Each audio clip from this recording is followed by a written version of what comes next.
नई सांसद और उसको लोकतंत्र का मंदिर कहा जाता है।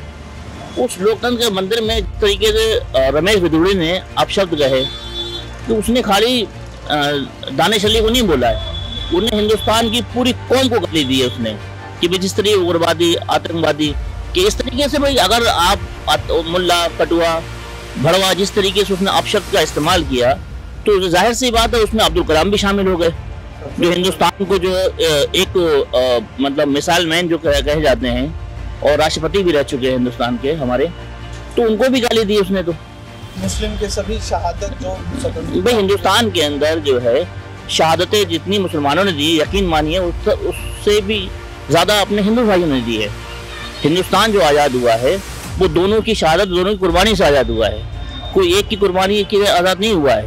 1803 जब हिंदुस्तान के अंदर रेशम रुमाल की जब तहरीक शाह मोहद्दिद देहलवी रहमतुल्लाह ने जब शुरू करी थी 1803 के अंदर, तो रेशम रुमाल की तहरीक शुरू करी थी। इसके बाद 1857 के अंदर हिंदुस्तान के अंदर सबसे ज़्यादा उलमा इकराम, जो 56,000 से ज़्यादा उलमा इकराम जो हमारे मौलाना है, हाफिज है, आलिम थे, कारी थे, 1857 के बाद अंग्रेज़ों ने कत्ल आम किया था। और ये इतिहास गवाह है, इतिहास जानता है इस चीज़ के अंदर। और आज जो है उनकी सब कुर्बानियों को जो है जिस तरीके सांसद के अंदर गालियाँ दी हैं रमेश बिधूड़ी ने, तो आप समझ सकते हो ये हिंदुस्तान की इज्जत को पामाल करने की बात है। बिधूड़ी साहब का जिक्र किया इन्होंने, मैं आपकी जानकारी के लिए बता दूं कि अभी राजस्थान में चुनाव है, टोंक का प्रभारी बना दिया गया है बिधूड़ी साहब को प्रमोट करके। टोंक का प्रभारी, राजस्थान में एक जगह है जहां से सचिन पायलट चुनाव लड़े, तो टोंक का प्रभारी बना दिया है। तो इसको कैसे देखते हैं कि एक व्यक्ति पर अनुशासन की कार्रवाई करने की बजाय गुर्जर वोट बैंक को साधने के लिए उन्हें टोंक प्रभारी बना के भेज दिया? देखिए ये बहुत शर्मनाक बात है और बहुत ही ज़्यादा शर्मनाक बात है कि लोकतंत्र का जो मंदिर के अंदर जिस तरीके से वाक़या पेश आया, उस हालात को देखते हुए, वाक़यात को देखते हुए उनके ऊपर कड़ी कार्रवाई होनी चाहिए थी। क्योंकि हिंदुस्तान का आईन ये कहता है अगर कोई भी इंसान अगर गुनाहगार है और गलती करता है तो हमारा कानून के दायरे के अंदर उसको लाना चाहिए। और जिस मुल्क के अंदर, जिस प्रदेश के अंदर, जिस राज्य के अंदर कानून व्यवस्था अगर ठीक नहीं होगी, क्योंकि कानून सबके लिए बराबर होते हैं, चाहे वो एक प्रधानमंत्री हो, चाहे वो राष्ट्रपति हो या एक आम आदमी हो, अगर एक गुनाहगार उसको अगर कानून के दायरे के अंदर नहीं लाया जाएगा तो यकीनन वो गुनाह और बढ़ेगा, घटेगा नहीं। रही बात दूसरी कि जब बीजेपी ने उनको टोंक का प्रभारी बना के भेजा है कोटा का वहाँ से, तो ये तो उनकी पॉलिसी रही है कि जितना भी जो मुसलमानों के खिलाफ जो ज़्यादा मतलब बोलेगा या उसके खिलाफ ज़्यादा कहेगा, तो ये बीजेपी के ये उसको प्रमोशन मिलता है। ये चीज़ तो खैर आज से रही नहीं है, ये बहुत पहले से रही है। लेकिन इसी बीच में एक सवाल ये भी है कि लोकसभा चुनाव से पहले मोदी मित्र कार्यक्रम चल रहा है। इस आखिरी सवाल लूँगा आपसे। मोदी मित्र कार्यक्रम चल रहा है, इसमें यह है कि प्रत्येक विधानसभा से 5,000 अल्पसंख्यक समुदाय के युवाओं या बुजुर्गों को पीएम मोदी के साथ जोड़ा जाए। तो इस पे क्या आप समझते हैं कि ये कामयाब हो पाएगा भाजपा का मिशन, जब एक अल्पसंख्यक समुदाय को इस तरीके से टारगेट किया जाए? कैसे हो जाएगा बताइए? मेरा दिल रो रहा है, अब ऊपर करेंगे ये कर लो वो कर लो, हो जाएगा? जब मेरा दिल ही रो रहा है, आपने इस तरह बात कर दिया, ऐसा बात किया, ऐसा बात किया कि पूरा मुसलमान रो रहा है। अब कहाँ पे आपने पूरा दुनिया देख रहा है कि आपने क्या बोल रहा है। ऐसा बोलना चाहिए, एक कोई भी आदमी ऐसा नहीं बोलता है जिस तरह आपने बोल दिया ये है कटुआ। भाई क्या है भाई ये सब, ये कहाँ जा रहे हैं आप लोग, कहाँ जा रहे हैं आप लोग? इससे बोलने से आप प्रधानमंत्री बन जाएंगे कल को। भाई प्रधानमंत्री बना दो, मैं तो ये बोल दिया, आप मुझे प्रधानमंत्री बना दो। यही सब सही है, ये सब चीज़, ये सब नहीं करना चाहिए। साथ में लेके चलो, ठीक है ना? साथ में लेके चलेंगे तो भाई कामयाब है, और साथ में लेके नहीं चलेंगे तो जानते कुछ लोग हमारे साथ उपस्थित हैं, उनसे जानेंगे कि लोकसभा चुनाव 2024 को लेकर क्या मुद्दे हैं। आज अब अगले साल चुनाव होने हैं, उससे पहले ये आपकी बादली विधानसभा रिजर्व सीट है और लोकसभा में अभी यहाँ पर बीजेपी का राज है, शासन है। किस तरह का विकास हुआ है या क्या मुद्दे हैं जो आपकी मांग है कि लोकसभा चुनाव 2024 से पहले पूरे हो जाने चाहिए? 2024 से पहले क्या पूरे होंगे? देख रहे हैं आप, नाला वाला साफ है, कितने दिन हो गया है, अभी तक नाला बनेला ही नहीं, पानी भी साफ नहीं आ रहा है।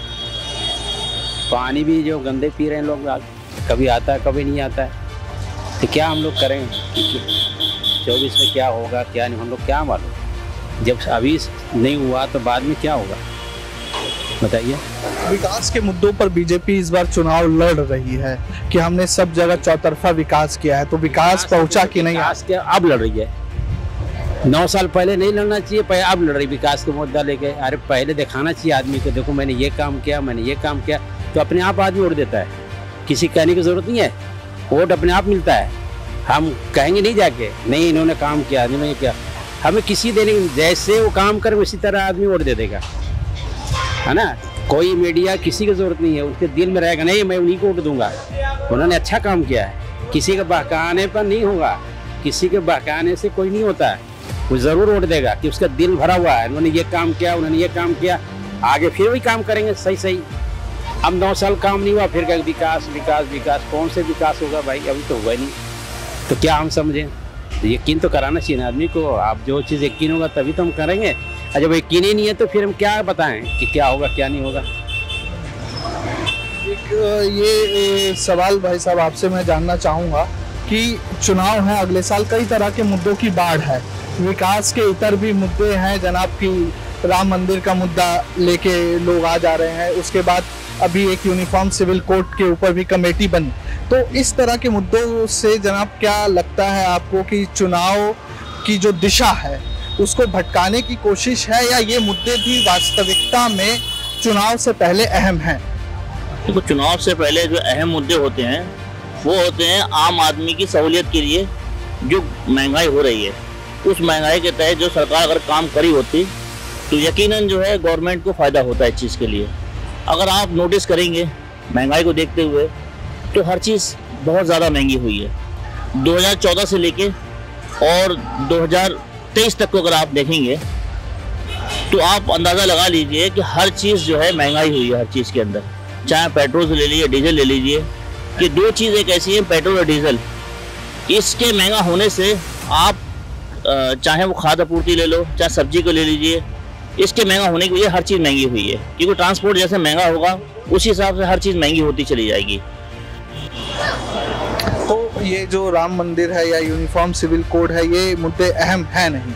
देखिए, रही बात राम मंदिर की, वो जो एक बहुत पुराना जो मसला था वो हल हो चुका है, ठीक है। अब उसके ऊपर बात करना बेवकूफ़ी है, क्योंकि वो कोर्ट का मसला था, कोर्ट ने फैसला दे दिया है।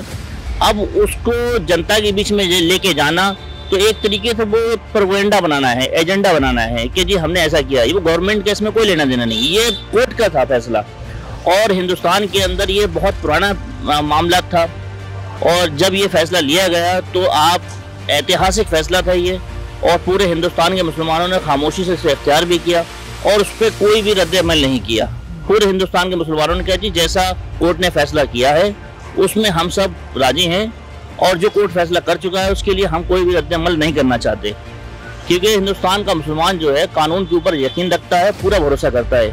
अभी बात आई जैसे जिस तरीके से नई सांसद, और उसको लोकतंत्र का मंदिर कहा जाता है, उस लोकतंत्र के मंदिर में जिस तरीके से रमेश बिदुड़ी ने अपशब्द कहे, तो उसने खाली दानिश अली को नहीं बोला है, उन्हें हिंदुस्तान की पूरी कौम को गाली दी है उसने, कि भाई जिस तरीके उग्रवादी, आतंकवादी, कि इस तरीके से भाई अगर आप मुल्ला, कटुआ, भड़वा, जिस तरीके से उसने अपशब्द का इस्तेमाल किया, तो जाहिर सी बात है उसमें अब्दुल कलाम भी शामिल हो गए, जो हिंदुस्तान को जो एक मतलब मिसाइल मैन जो कहे जाते हैं, और राष्ट्रपति भी रह चुके हैं हिंदुस्तान के हमारे, तो उनको भी गाली दी उसने। तो मुस्लिम के सभी शहादत जो भाई हिंदुस्तान के अंदर जो है शहादतें जितनी मुसलमानों ने दी, यकीन मानिए उससे भी ज़्यादा अपने हिंदू भाइयों ने दी है।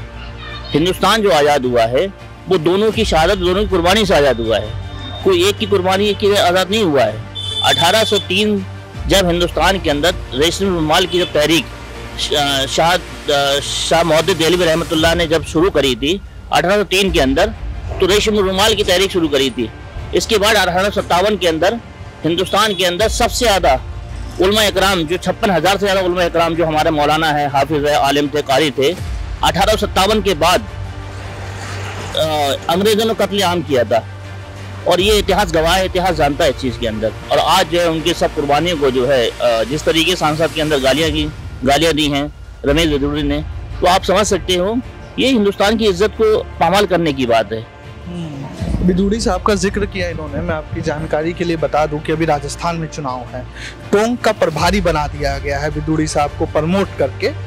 टोंक का प्रभारी, राजस्थान में एक जगह है जहां से सचिन पायलट चुनाव लड़े, तो टोंक का प्रभारी बना दिया है। तो इसको कैसे देखते हैं कि एक व्यक्ति पर अनुशासन की कार्रवाई करने की बजाय गुर्जर वोट बैंक को साधने के लिए उन्हें टोंक प्रभारी बना के भेज दिया? देखिए, ये बहुत शर्मनाक बात है और बहुत ही ज्यादा शर्मनाक बात है कि लोकतंत्र का जो मंदिर के अंदर जिस तरीके से वाकया पेश आया, उस हालात को देखते हुए, वाकयात को देखते हुए उनके ऊपर कड़ी कार्रवाई होनी चाहिए थी।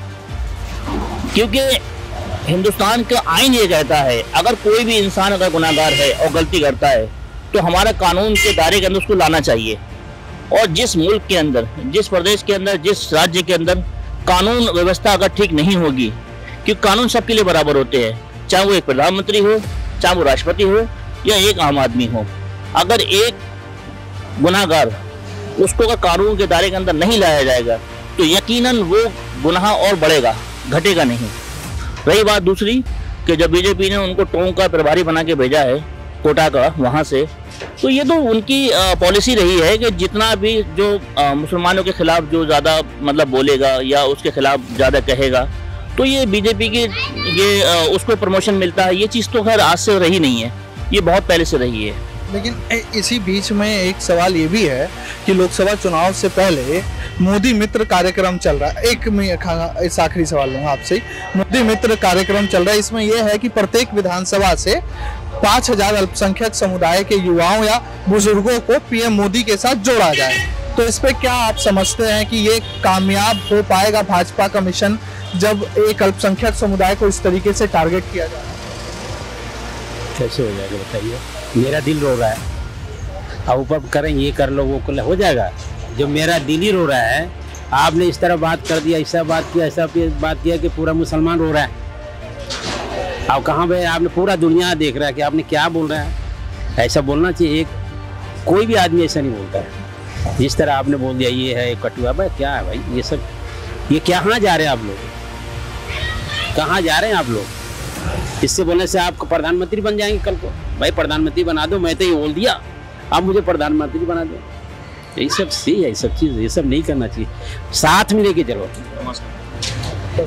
ठीक है ना? साथ में लेके चलेंगे तो भाई कामयाब है, और साथ में लेके नहीं चलेंगे तो कोई कामयाबी नहीं है। अपने जितना मर्जी बोल लो। बहुत धन्यवाद, आप नमाज अदा कीजिए। और एक अंतिम सवाल आपसे मैं ये लेना चाहूँगा कि एक जाति आरक्षण की बात, अभी जैसे महिला आरक्षण की बात आई, उसमें फिर विपक्ष की तरफ से ये बात आ रही है कि उसमें भी एक जातिगत आरक्षण महिलाओं को मिलना चाहिए। लेकिन जेपी नड्डा जो बीजेपी के अध्यक्ष हैं, उन्होंने राज्यसभा में बोला कि ये आरक्षण जो है 2029 के बाद से परिसीमन और जनसंख्या गणना के बाद से लागू होगा। तो क्या लगता है आपको कि महिला आरक्षण भी एक तरीके का जुमला है जो विपक्ष बोल रहा है? देखिए, महिला आरक्षण को जो लागू किया गया है, जो उसका बिल पास हुआ है ना, इसको लागू होने में कम से कम इसका ड्राफ्ट बनने का 15-20 साल लग जाएंगे इसको। तो ये अभी तो लागू होना नहीं है और ना लागू हो पाएगा। ये तो एक तरीके से जो एक लॉलीपॉप जो 2014 में दिया आपका, skill India, made in India, make in India, इसके बाद आपने स्मार्ट सिटी की आपकी बात आई, फिर इसके बाद क्या नाम आपका जितने सांसद थे उन्होंने कहा कि आप जो है आदर्श